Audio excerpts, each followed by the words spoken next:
Nikon 35 F2D lens. Now this is a 1995 lens design, and I'm comparing it to the 35 1.4 Z lens. Now this is a classic, this was designed to be like a classic rendition retro character, and well, this is maybe the original, what it's trying to emulate. And well, some of it will be quite obvious. Sharpness wise, you can imagine the new lens will be a lot sharper. But when rendition comes to it, now this is where it gets really, really interesting. So which lens am I filming with today? I've come a bit closer to give you a bit more chance of seeing the depth of field and the bokeh. Stand back a bit more. And I'll reveal the answer at the end of the video. But because if you're on F-mount DSLRs, you can't use this Z-mount lens and vice versa, because using the F2Z with the D lenses, you can't do autofocus.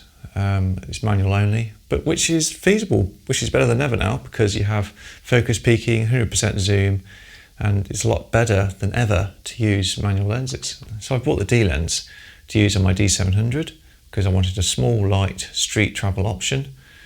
And well, I've been using it for almost a year now. It's almost a year old that I've had this, which is time flies. And I've thoroughly enjoyed it. But there has been times where it fell a bit short. But the 35 1.4Z was built with a classic look in mind from Nikon, so it says on the Nikon website, which means it's a non-S. They've left some of the coatings out to give some, let the bad rendition in, which gives character. And so, well, this is actually the lens maybe it's supposed to emulate, is the 1995 lens, which was, you know, the best for its time. And we're really interested to see how it compares with a rendition of a retro lens versus a retro inspired lens. And it's super light, really refreshing. It has a manual focus ring, which is really nice. Maybe a bit too loose actually for manual focusing, which I found using mirrorless, but it's still really nice feel to it. You might be able to hear the... And of course it has an aperture, clickable aperture ring, which I really enjoy using. So I use, most of the time I shoot is aperture priority, and I just control it with the aperture ring, and there we go. And it also has a depth of field focus scale for a window there, which is really nice. I just think they should put these things on all lenses anyway, even if you don't use them, because it's cool. I think so. So then we have the Nikon Z 2024 release, 35 1.4. And it's twice the weight, 415 gram, I think, without the lens hood. And it has the modern, classic, sleek design. Some people like it, some people don't. I just think it's quite a bit boring. If you're going to put it on your ZF, which is a retro style, it's a bit of a mismatch, but hey-oh. And it has an electronic ring, which you can program to do various things, but I wouldn't control it with aperture because it's too loose, and you'll just end up hitting it all the time. Maybe ISO, I just end up deactivating it. I think a lot of people do as well.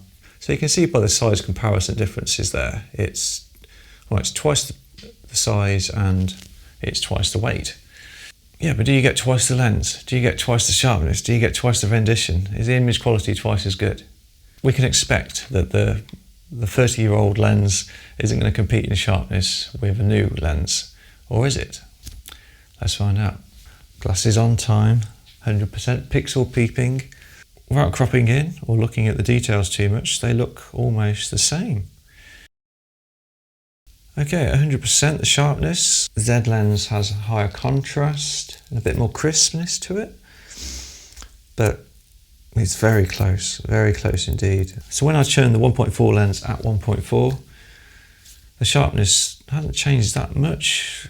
I'd still say the Z-mount lens has a crispness to it, higher contrast. But again, the sharpness is very close.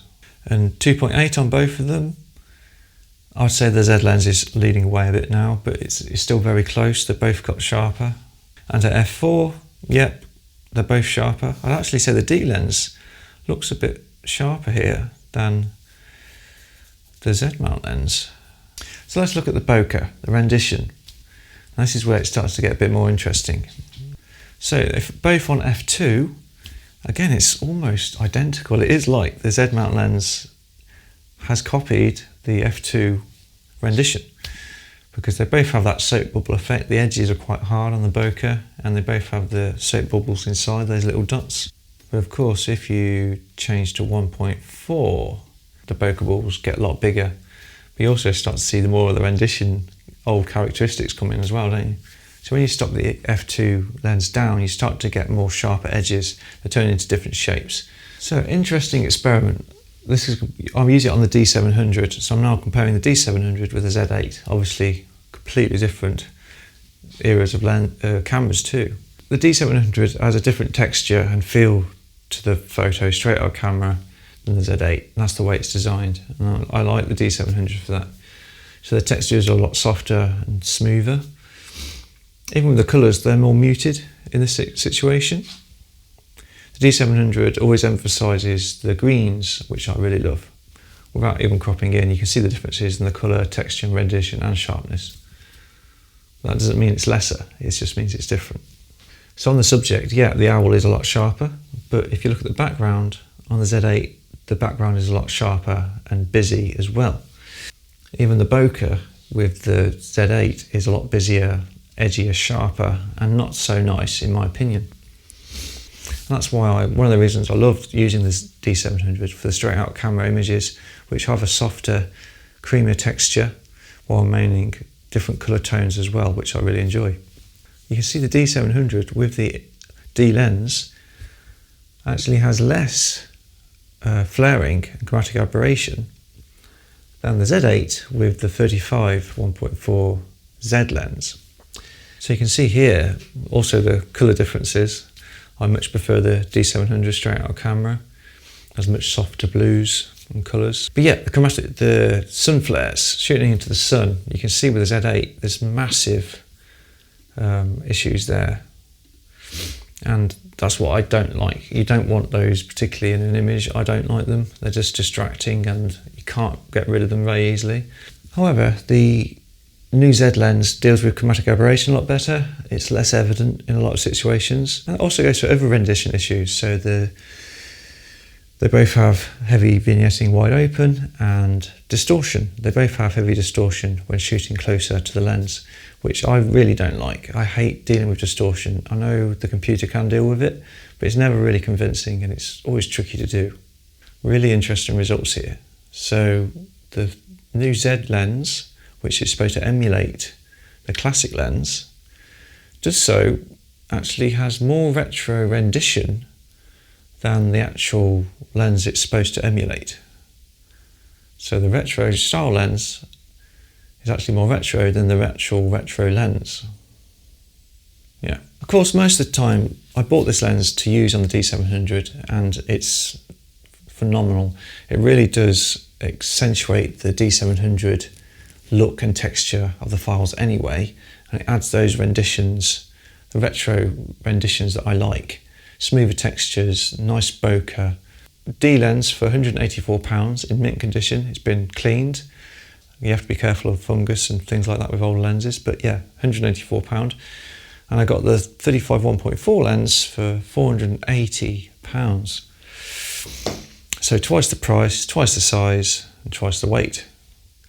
But I like both of them for their different uses. The D lens is much more fun because of the aperture, clickable aperture and the focus ring and the look of it, the style of it and the weight. It's much more fun than the retro inspired Z mount lenses. So yeah, if you haven't jumped to mirrorless yet, you might think, well, these DSLRs and F mount lenses are going for really good prices, and they actually stand up to the mirrorless lenses still. I know this is a non-S lens. If I compared it to the 35 1.2, it might be a completely different situation here with sharpness and rendition. The 1.2 S lenses are amazing for that certain type of photography. So does rendition issues mean character? I don't like to think so. I think it has a lot to do with the camera sensor, the textures, the way it deals with the out of focus areas. And that's a combination of the lens and the camera sensor as well. So yes, this is a fun little experiment. I hope you enjoyed it, and become members of our channel. If you become members of our channel, which is growing now every week, You get exclusive videos. You see these videos first, preview, but it also just supports what we do here. The lens that I'm filming with today is the 40 F2. Loz's 40 F2, because I haven't seen him for a while and I haven't had a chance to give it back. So okay, right. I'll see you next time.